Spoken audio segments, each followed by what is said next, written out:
Welcome to Business Unveiled Podcast. This is the place where we help overwhelmed, time-starved entrepreneurs like you make the profitable shifts to get more done and get more out of life.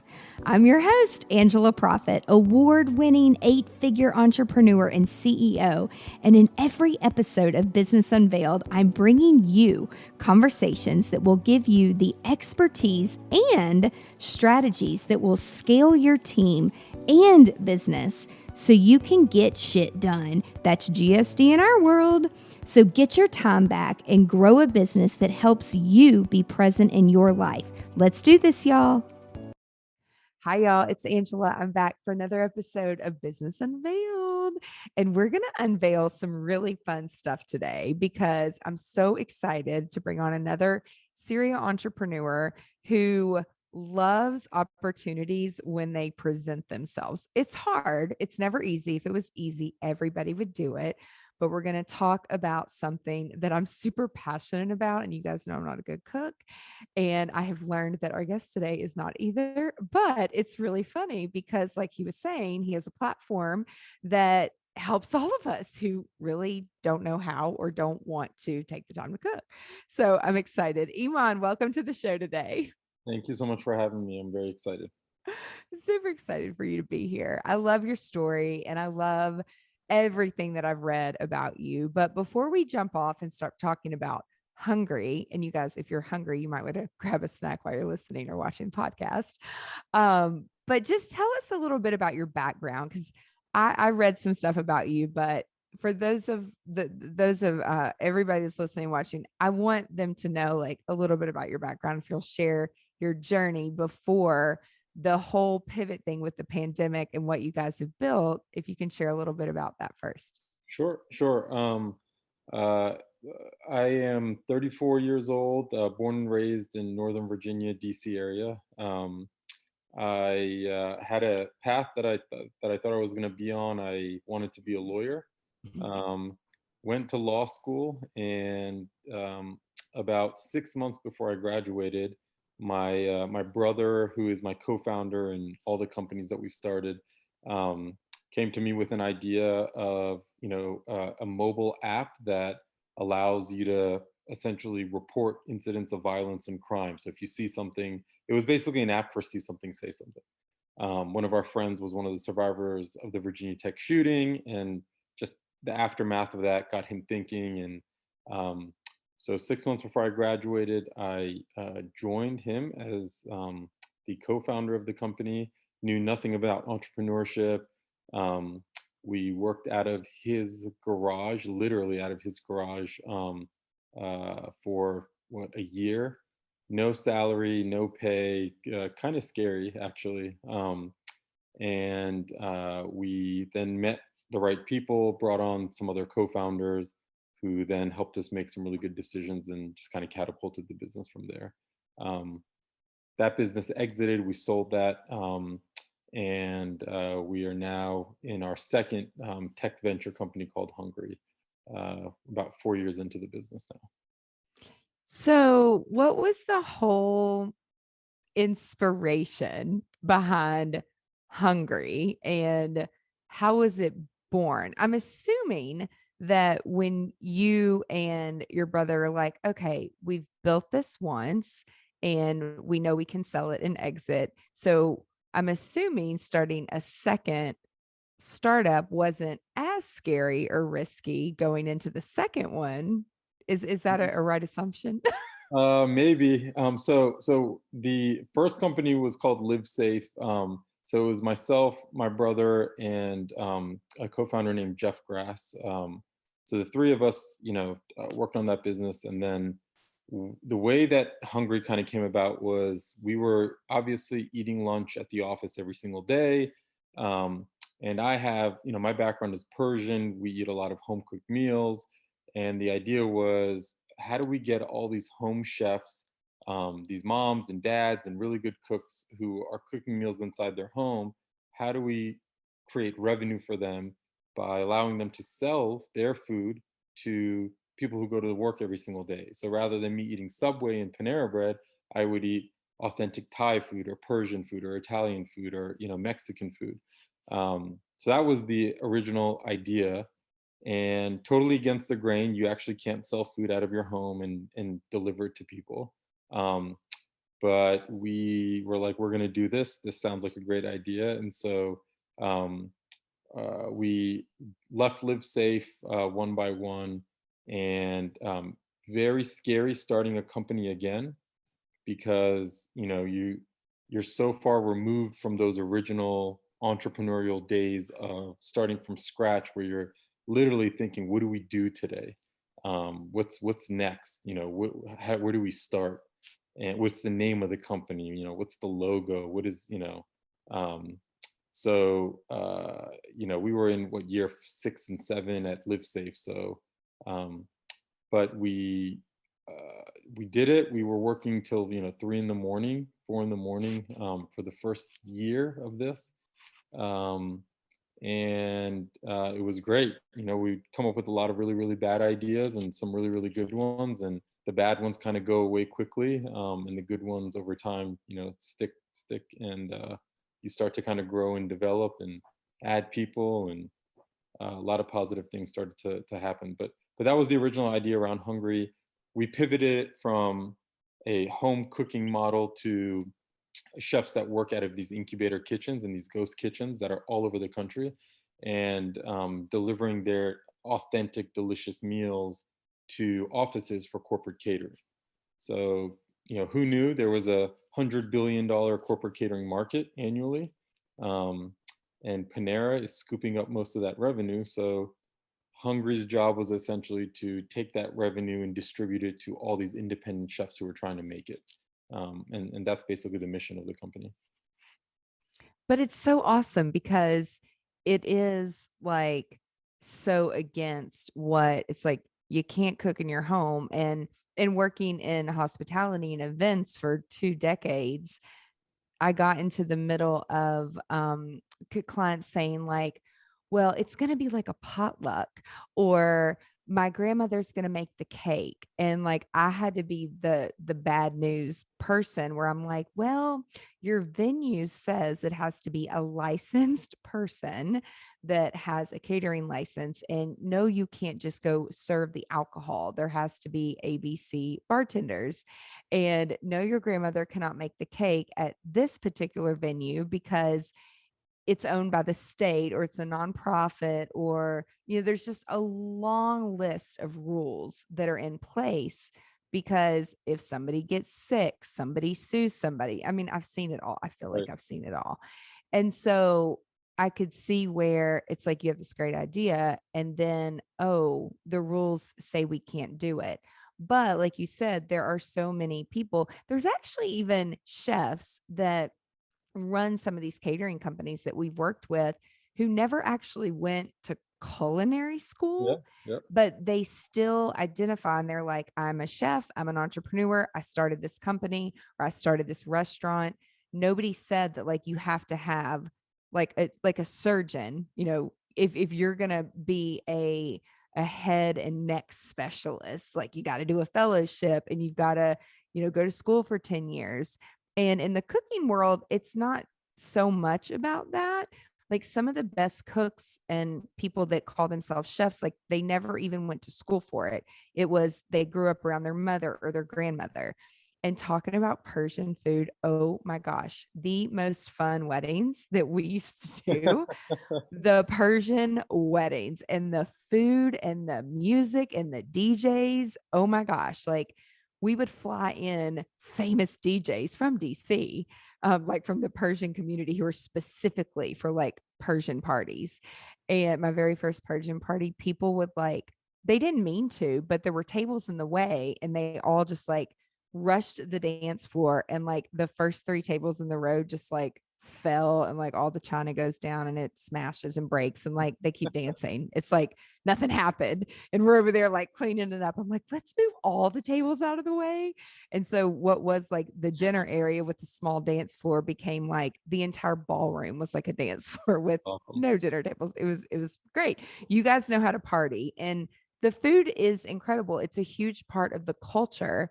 And something with the Persian weddings, we would have to get it. Our clients would have to sign an addendum to some of these places that had these strict rules because they would bring these amazing, like crazy desserts and like do these amazing spreads. Yeah. And what's it? Is it called a sofra? I can't remember. So for yeah, yeah. Yeah, like the big table, and it's like, for a specific culture, like I'm like, you're gonna have to make some exceptions because the chef here cannot make this stuff because he's not Persian. Like you're just gonna have to get over it. Right. But I know that it was scary, and I'm sure a lot of chefs too. It was really scary when the restaurant scene, especially in Nashville, where I'm from, it was booming prior to the pandemic. New Yeah. chefs were moving here, new restaurants were opening. And then also there were a lot of delivery services, which I don't think they knew that a pandemic was coming, but that was even a challenge for the delivery services who were pre-packaging things and shipping it out because some of their people couldn't come to work to do that. So we all know pivoting's hard, but okay, you had this idea and then you decided to work with these chefs all over that were working in these kitchens. But then how did you guys really decide when COVID hit and the pandemic hit, like, oh shit, how are we going to pivot? How did it affect Hungry?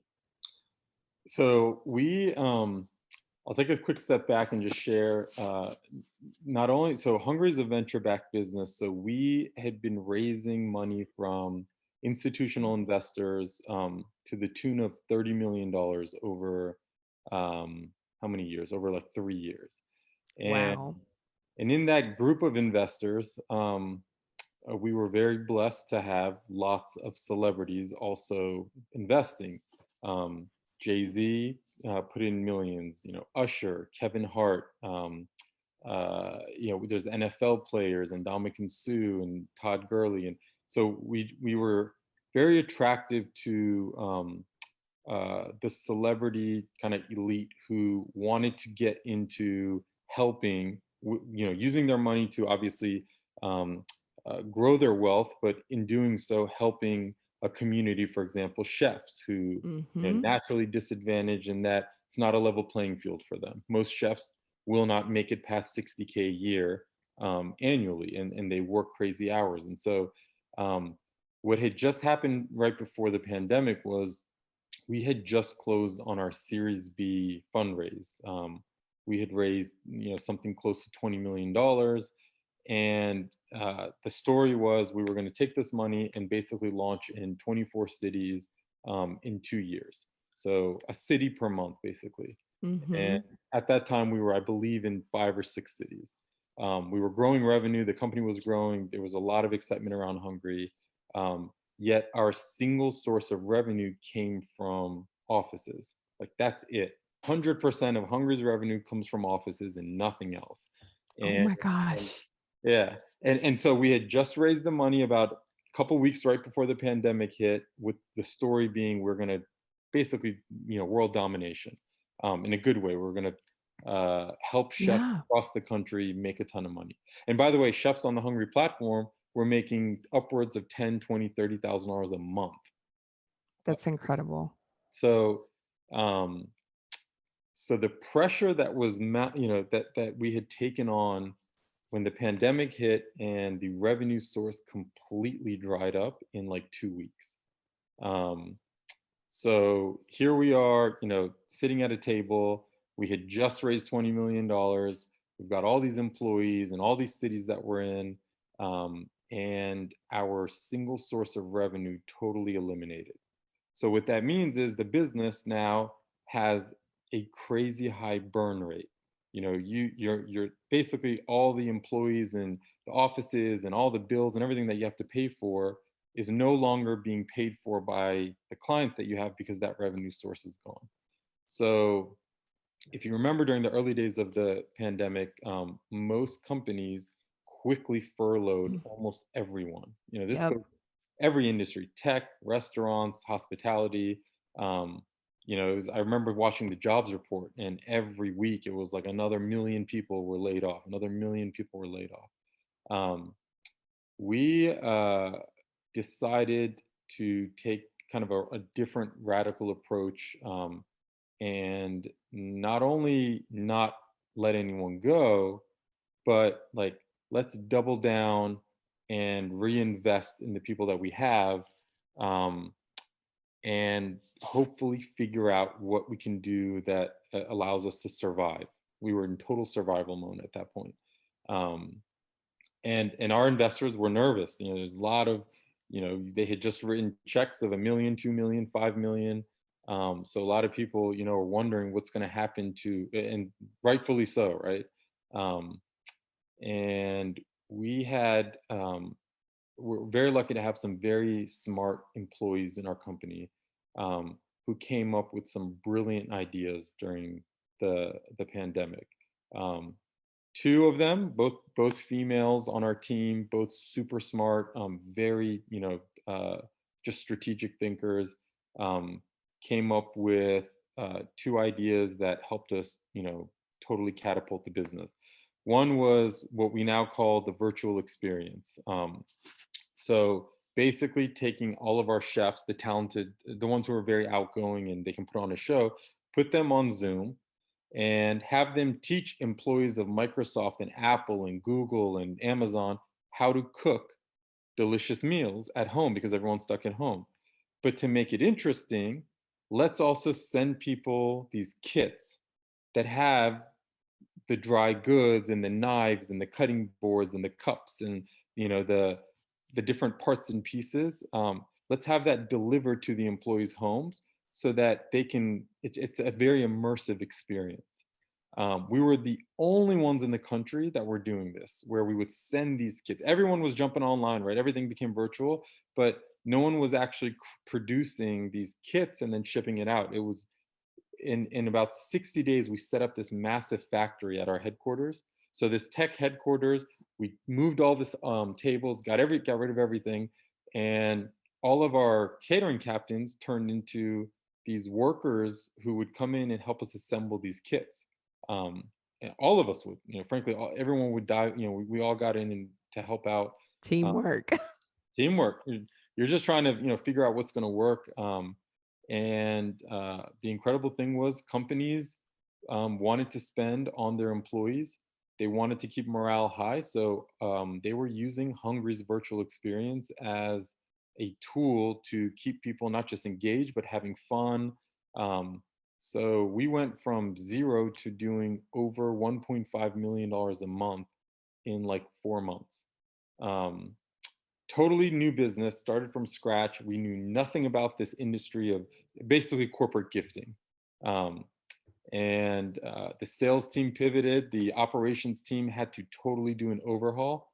Um, and today, that part of our business is the number one. It's the tip of the spear. It's the driving um, piece of the business.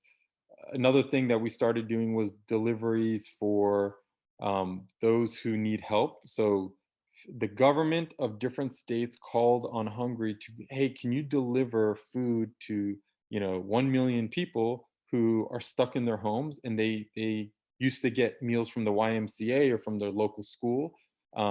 We need help with delivery. Can you guys help? So at one point in New York, we were delivering 1 million meals a month to city residents. Wow. It was crazy. The operation that we had to go set up in New York was nuts. It was at like Pier 36. The city like locked down the pier for us. And we partnered with a couple different catering partners that were local, and we just were delivering, with hundreds and thousands of drivers throughout the city. So again, it was lots of. Now, when you look back, you're like, that was really cool. That was awesome. We did a lot of great things. In the moment, terrifying, stressful. There were lots of tears shed from people on the team, sleepless nights, but it allowed us to continue to grow. We went from survival to thrival. We had a record revenue year this past year. We doubled our sales from the prior year, which doesn't make any sense because 98% of our revenue came from sources that didn't exist prior to COVID. So, a lot of this is just kudos to the team. They stuck together, they figured it out. And I think the lesson for us was like, if you give them a chance, people will come through, and they will figure out how to, make things work. So anyways, That that's is so aw I mean, it gives me chills, like, listening to you say it out loud because some companies, like the founder, the CEOs, the leadership team, and I mean, I've been in meetings before where, I mean, back in my early days when I was in healthcare, and it's like you didn't even get to sit at the table, with all the leadership team. Like I would sit in the back and take minutes. And it's like sometimes people would speak up, but it's like if you're not a leader or a founder or an owner, it's like, oh, don't listen to them. Like they don't know anything. But like the way that you guys empowered your team members and your employees who had ideas, and then look at what was born from it, and like what a way to pivot. And nothing's easy. Like if it were easy, everybody would do it. But one thing that we know is like people have to have food to survive and to live, period. And a lot of and the restaurants that are still alive, even in Nashville, the ones that are winning are the ones that figured out how to keep all their people and pivot and do, like there was one caterer that they have a small restaurant, but 80% of their revenue all came from events. And they had this huge team that is used to working every Friday, Saturday, Sunday, no matter what. Sundays was churches, Saturdays was weddings, Fridays was ball games, like all the social things completely wiped out. And they came together and said, like, similar to what you guys did, like, let's put these kits together and, assembling things. And then they did a great job on social. And that's just like one local company. But then there's also a lot of people that said, I don't want to do this anymore. Like, I'm going to get out of hospitality and do something else. And that was a different way for them to pivot. But with you guys being a newer company, and having all these investors, it's like, what a way to not let them down. But more importantly, it's like helping all the communities and giving them something that they have to live. And I think New York towards the beginning of the pandemic, wasn't it one of like the worst places where people were really sick? And so on top of you all having to do that, how did you decide to like, how did you keep everybody safe with, delivering all these things? Like, were there extra precautions, like things that you guys had to do? Yeah, yeah, right now I think everyone's a little bit desensitized to COVID to a certain degree, but Yeah. at the beginning, New York City was one of the epicenters. I think it was the worst city in the world for like a good 4 months, Mhm. um, with the pandemic. And so the city was totally locked down. You were not allowed to walk in the streets at all. And our headquarters is in DC. So we were trying to decide who's going to go from DC from a management perspective and help set up this massive operation. Um, and everyone's got families, and so everyone's going home and talking to their family and saying, look, I gotta go into New York and help set this thing up. So we were masked, gloves. We're very strict about social distancing with the team when we were up there. um, but it was hard. You have hundreds, at some point, at one point, thousands of drivers that are helping make this delivery happen. Um, we had to help, we were helping the city come up with the rules around how do you deliver meals in a COVID environment, in a pandemic. So, you're not, knocking on door and waiting to hand it off. Uh, so there's just a lot of things that, in the early days we had to figure out that now, has become very commonplace in the norm. um, Testing a lot of things, in New York City. It's hard to deliver 20,000 meals to a corporate tower, um, while keeping social distancing and while trying not to just make sure everybody's safe all the time. So a lot of you know trial and error and figuring it out, that had to happen. One of the things that I would encourage all the listeners, to not to be afraid of doing things wrong the first, second, third, fourth time, because most of the times when you try something new, like it's always going to be wrong. It will not be what you start with is not what you're going to end with. Um, to entrepreneurs who are, they're always thinking about what's the name of the company and the website a lot of the times what you start with, you will change it over and over and over again until you figure out what the market wants, what the product market fit is. Um, so we just kind of took that philosophy and put it into play during the pandemic. The Madison is a person on our team who came up with the idea of virtual. She was selling virtual experiences without even like us being involved. She was just surviving. She was just trying to figure out, all right, like my book of business is totally dead, right? I'm not going to be able to sell to corporate offices. So she had just asked a couple chefs to go online, start teaching, her clients how to cook different, things, and she was putting kits together on her own and sending them out. And all of a sudden, a month into the pandemic, we see this little, $7,000 of revenue that came in. I'm like, what is this from? Where did, and Madison's, raising her hand like, hey, that was me. And we're like, what is this? And dug in, and there's a, multi-million-dollar business that, we kind of tripped into and um, fell on. So, it's, there's a lot of these types of stories that we kind of encountered. Another employee found another opportunity. Another one reached out to New York City, and lo and behold, that became this multi-million-dollar delivery opportunity. So it was a lot of just folks not stopping and not getting stuck in a very crappy situation. Well, and you really hit on something that I want to circle back to, the whole like corporate gift giving. And even like for when we have big groups that come into town, and depending on who the client is and what their personality is, because we have some people that have a very giving personality, and they're like, in every hotel room, we want everyone to have a box, and our budget's $100 $200 per person per room. And then we have some people that are like, why do we need welcome bags? I'm like, well, when people are traveling, like for meetings or events, like it's nice to give them something, from the city. But whenever we think of swag or we think of corporate gift giving, it used to be something like kind of just out of a catalog, Yeah. where now the pandemic has, and again, hospitality and companies have learned to pivot and think of themselves as like this corporate gift giving. And I know a local company that decided they were amazing. They had like these cool mixology things going on at events. And then they're like, oh, okay, we can't do it anymore. And they started a TikTok account, and then blew up on TikTok, like teaching people how to make cocktails. And then that turned into, oh, do you want us to send? And I know with alcohol, it's a little bit different because different states have different rules, but they were still able to abide by it. And they would like send the little kits, and then it was neat. It was like, okay. And then everybody get on at 6 p.m. for like a group happy hour.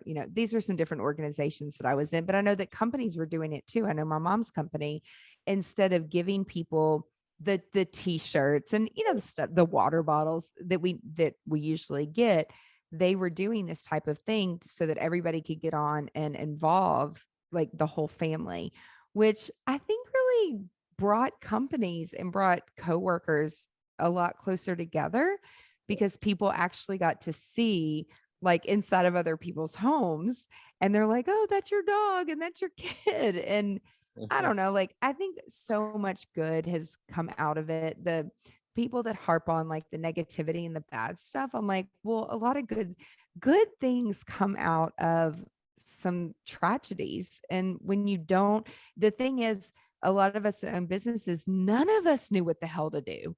And we're all kind of in the same boat, and we're all trying to figure it out. And if we had that mentality of like everyday entrepreneurship, like if something isn't working, like let's figure out and fix it, then I feel like a lot less pressure would be put on us to go make $1 million or go get the ROI, because it, it's like, if it's not working, pivot. We don't have to have a pandemic to pivot. But do you think that if the pandemic never happened, you guys would have just stayed on the trajectory of what you were doing, and you guys had never would have gotten into the whole delivery service? Yeah, there's no way we would have. We the you know the pandemic has caused us to create four new lines of businesses, um, that will that is catapulting Hungary way faster than we ever expected.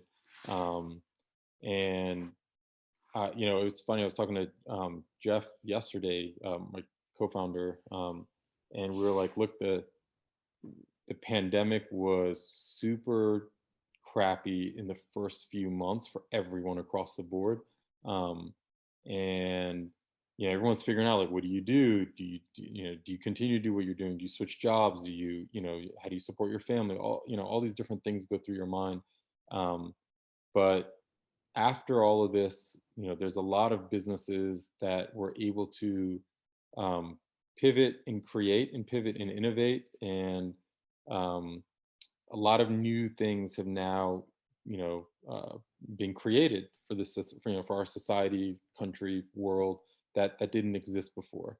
Um, Now, the sad truth of it is there are a lot of businesses that also, went out of business, and the pandemic helped accelerate, those who, were trying to make it.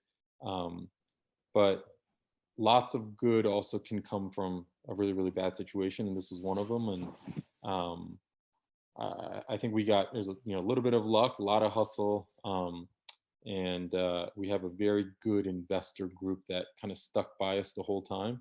Um, Let us do our thing, kind of, totally, backed off. Instead, not even backed off, they offered help in different cities to be able to continue to support us. And um, we're in a really good place today. That trajectory wise, we're probably going to grow, 3 or 4 times faster than we expected, pre-pandemic.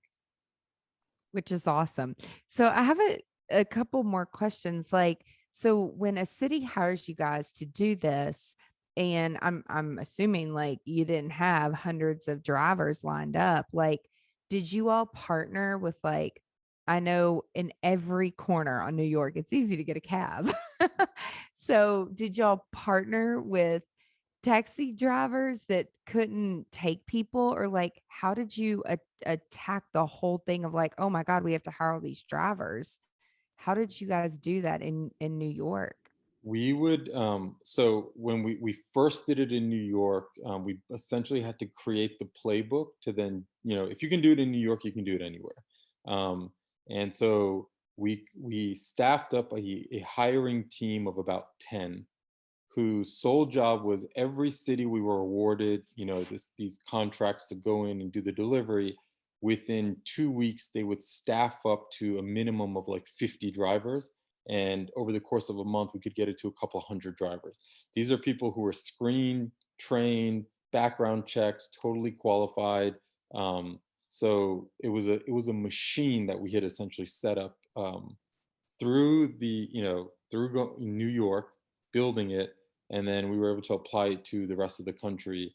And then what happened after the pandemic, has kind of subsided in these cities, is now private companies who have these meals that they want delivered are using Hungary instead of shipping it with FedEx for last mile logistics, because we end up being, we're just more cost efficient, cost effective for them. And so, again, another business is now born out of something that originally started off to help, folks who needed food, is now turned into, hey, this is a really sophisticated logistics setup. Can we tap into this for, we need to ship this and we need to ship that out. That's kind of how it got to where we are today. It's funny because I was listening to a podcast recently and they were talking about Domino's Pizza, which they're where everywhere I've lived growing up, like Domino's was never around. Like Pizza Hut was always there, but they were talking about how when everyone thinks of Domino's, they think of pizza, but really Domino's is a logistics company. Yeah. And so it's like, while Hungary provides food, it sounds like to me, when you guys went into these big cities and you got these opportunities, you came up with a freaking process that worked. And then you took it to each city. And so when you look into the background of like what the consumer thinks versus like from an entrepreneur level and investor level, like, okay, logistically, if you can make it go in New York, no matter what you're pushing, whether it's food or whatever it may be, when you get the logistics down right, you can pretty much deliver anything. Yeah. So that's amazing. Do you think that Hungry will continue to just focus on food and hospitality and events? Or do you think that it will expand to do other things, not just food? So on the virtual side, we've already expanded into now we have yoga classes, kickboxing, and again, like you get a kit with like all the yoga stuff and like, Okay.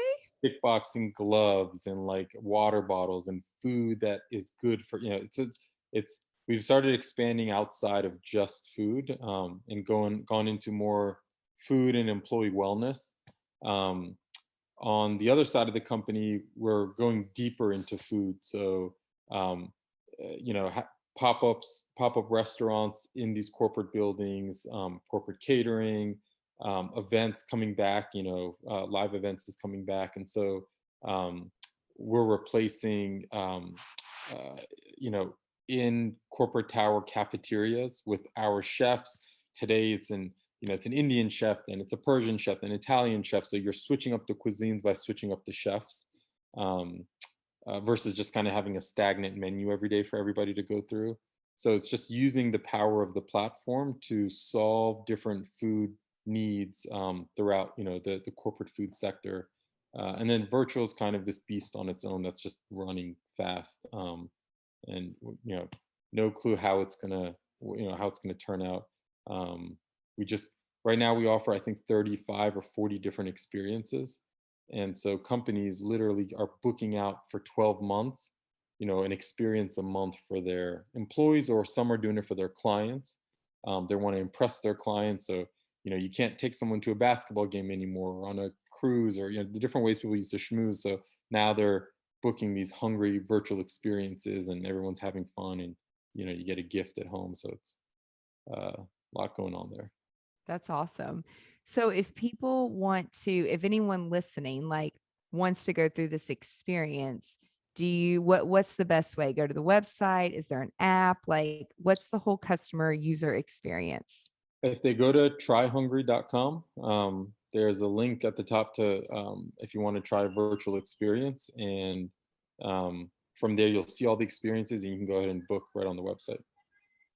And then how do you guys deal with all these dietary restrictions that people and some of them, like, they're legit. I know, like, working in events, people would select like the beef or the I'm vegetarian or I'm gluten free or whatever, and then we would like bring out the beef and the chicken, and then we would bring the vegetarian meal, and they're like, actually, I'd like the steak, the beef, and I'm like, are you just deciding to be like a part-time vegetarian? I don't know. I see that happening all the time. It used to annoy the hell out of me. And I'm like, you're either a vegetarian or a pescatarian, or you're allergic to it, or you're not. Like, there is no gray area here. But is that something that you just completely leave up to your chefs that are creating that? Or No, how do you guys handle that?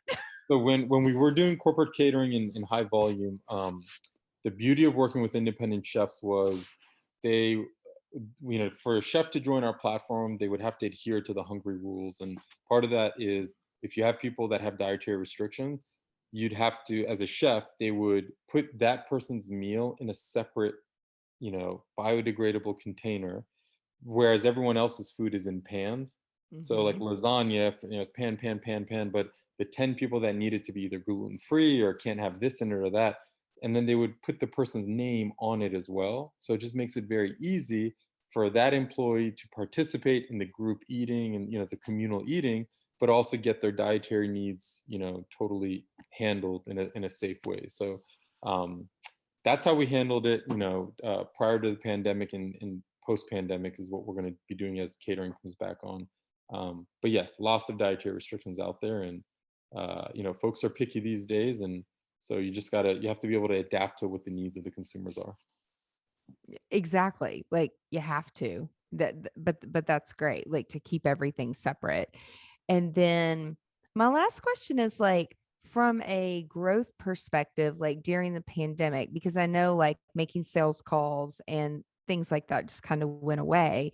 Did you guys really invest time in growing out Instagram and people started to see what you were doing? And then you found that you were getting referrals like through Instagram, or what has been the best referral source for you all?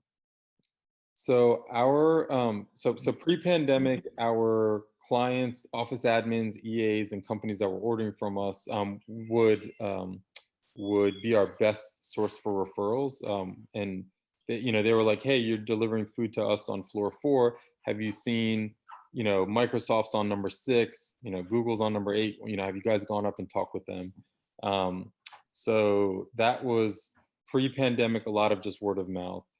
During the pandemic, a lot of our celebrity investors um, would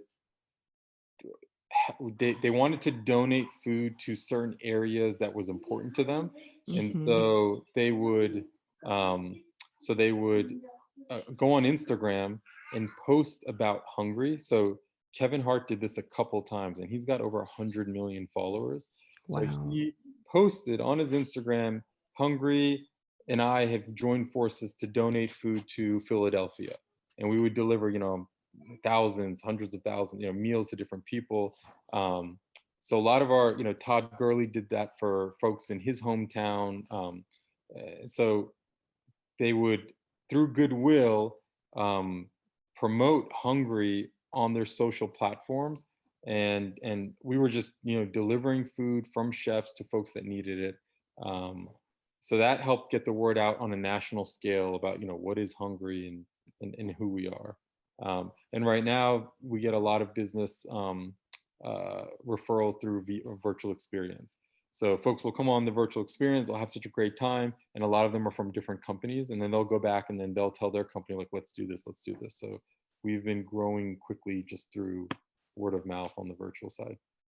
And it's so awesome. Like, y'all, you have to go check out their Instagram because it's not like what you expect. And then you get there and it's like, this is fun and colorful. And like, you're celebrating, all the different, it's like chicken and waffles, which is like such a Nashville thing. And then it's like, you've got whiskey tastings and you've got mixology things, you've got tequila flights. Like, you've got all this fun stuff. It's not just like, oh, we're gonna sit and eat or make a meal. Like it looks really fun and it's pretty. Like what is a cake sickle? Like, yum. That is a creation from our virtual team. It's basically like a cake and a popsicle mixed together. We our we have a really awesome PR team that we Yes. work with that has helped us take our Instagram following from just like a couple thousand to what it's at today. They It's just an awesome group that we work with, and they're very ahead of the curve on what we should be thinking about from a social presence, from a marketing perspective, from a publicity perspective. So we've been blessed, and they've kept us constantly, in the media during the pandemic. Can't tell you the number of times that Forbes and Inc. and other, magazines have written about Hungry. Um, we were named, one of the most innovative businesses in America by, I think it was Inc. or Fortune.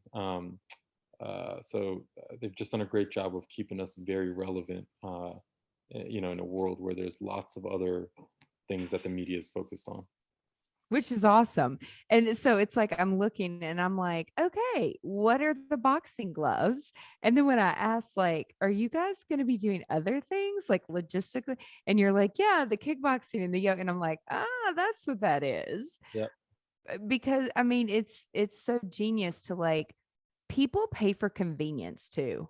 Like before the pandemic, my mom didn't understand why I would have groceries delivered, why I'd rather get a blowout than doing it myself when I could like sit there and put out proposals and like get some work done. But now she gets it and she's like, oh, I don't think I'll ever go back to like buying all these things and I'll just get it off of Amazon. For Mother's Day, she got her own Amazon Prime account There you go. because I'm like, I don't want to order all your shit. Right. Not that I mind, but like every Sunday went to like every other day of like getting text messages and Marco Polos. I'm like, you need your own account, like, mom, and you've got an Alexa, like you can just voice speak, and it's like wonderful. And she's like, well, they've just made it really easy for us consumers. And I'm like, yes, and it's also like helping build businesses. So it's just it's incredible, like what technology has been able to do, even like people that are a little bit older that wanted to go to the grocery and wanted to do these things, like they're seeing how much more time that they can spend with their family and their friends at home rather than like coupon shopping around. Like it's no longer about the coupons anymore, which is how my mother is. Yeah, no, I mean it's you're absolutely right. Technology has totally changed everything. Pandemic accelerated, how much tech we use, and some people, are hesitant, but it has, saved the day in a lot of different ways. Food delivered, groceries delivered, just made life easier. And to your point, you get to spend more time at home with the people that you care about versus spending 2 hours going grocery shopping. Not to say like that's bad, do it, but you just don't have to do it as frequently anymore. Especially if you need one or two things, you don't need to go all the way to the grocery store, get in your car, burn gas. You can just have it quickly delivered to you, and while you stay home and do other productive things. And one last thing, like as we wrap up here, like y'all, like you were like, I'm not a cook, I'm not a chef, like, I don't do these things, but you saw the need for it. And there was a huge need, I think bigger than you guys ever could have expected, like when you started this.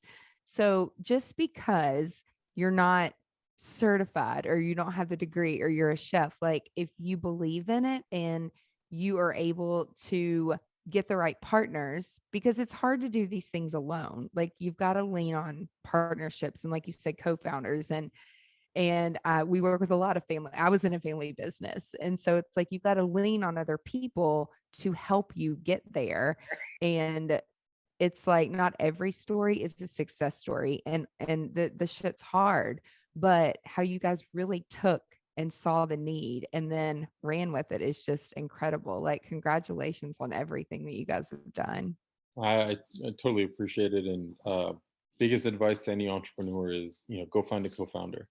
Get a co-founder, because starting a business alone sucks. It's not Yes. fun, and you'll quit quickly because you don't have anyone to continue to motivate you to get to the next level. Even when you keep hitting the wall, keep hitting the wall, keep hitting the wall. So find a co-founder, give them half the company. It's okay. Like you will survive and then thrive and grow a business versus trying to do it alone, and at some point you hit a wall and you're like, you know what, I'm just gonna go back to a 9 to 5. And when you always follow the need, like the needs of other people, like the money comes. Yeah, totally. And, that's something that when I started my businesses, like it wasn't, I had a corporate job. It was just something for fun, but it's like follow the passion and fulfill and fill the need, and like the money will come. Always. So it always does. But a lot of younger entrepreneurs, they're so worried about some of the wrong things. And so I'm like, you just have to follow the passion. They're like, well, that's easy for you to say. I'm like, but I went through what you're going through right now 15 years ago. So, you just have to keep going and learn how to fill the need of what people are needing. So this was amazing. We'll put everything in the show notes. You guys have to check this out and definitely check out the Instagram, because I'm like, I want to go click on all these things and like watch all some of the videos. This is awesome. And I also love how you guys like really empower, like you have your team on here, you have a lot of the different chefs. It's not just all about like celebrity. It's not always about the celebrity and the money. What I've really learned in working with some people that are in the public eye, it's money is a tool and it can help you help so many other people.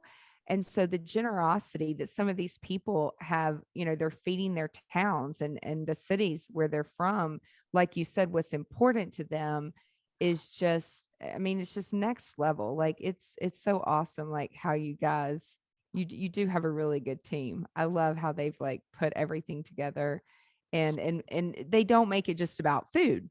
It's all about the experience. 100%. Yeah, totally. Yep. Great team, great.